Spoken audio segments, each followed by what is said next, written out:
ભારતે ફિલિપિન્સને શક્તિશાળી BrahMos supersonic cruise મિસાઇલની પ્રથમ બેચ ડિલિવર કરી દીધી છે। દેશની સંરક્ષણ નિકાસમાં આ મોટી સફળતા તરીકે જોવામાં આવી રહ્યું છે। એબીપી ન્યૂઝ પાસે બ્રહ્મોસ મિસાઇલની નિકાસની એક્સક્લુઝિવ તસવીરો છે, જેમાં જોઈ શકાય છે કે એરફોર્સે ફિલિપિન્સને ખાસ એરક્રાફ્ટ દ્વારા મિસાઇલ્સ પહોંચાડી છે। આ દરમિયાન ભારત અને ફિલિપિન્સના અધિકારીઓએ એકબીજાને મીઠાઈ ખવડાવી હતી। ફિલિપિન્સને ભારત પાસેથી એવા સમયે ક્રૂઝ મિસાઇલ મળી છે જ્યારે ફિલિપિન્સ અને ચીનનો વિવાદ ચાલી રહ્યો છે। દક્ષિણ ચીન સાગરમાં ફિલિપિન્સ અને ચીનની નૌકાદળ દરરોજ સામસામે આવી રહી છે। એવું માનવામાં આવે છે કે ફિલિપિન્સ આ મિસાઇલ્સને ચીન તરફ તૈનાત કરી શકે છે, જેથી તે ચીનની સેનાથી પોતાને બચાવી શકે। 2 વર્ષ પહેલા ભારત અને ફિલિપિન્સ વચ્ચે ક્રૂઝ મિસાઇલ માટેનો સોદો થયો હતો। આ ડીલ $375 મિલિયન એટલે કે લગભગ 3000 કરોડ રૂપિયાની હતી।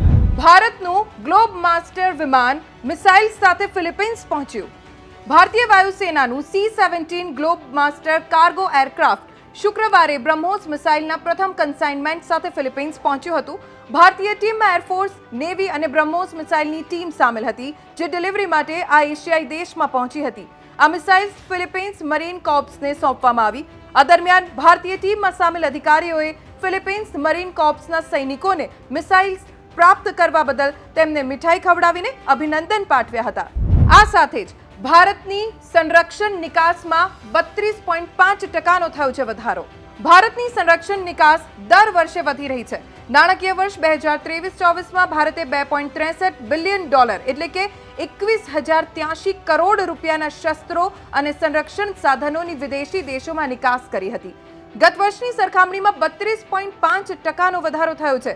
વડાપ્રધાન નરેન્દ્ર મોદીની આગેવાની હેઠળની સરકારના 10 વર્ષના કાર્યકાળ દરમિયાન ભારતની સંરક્ષણ નિકાસમાં ઝડપથી વધારો થયો છે।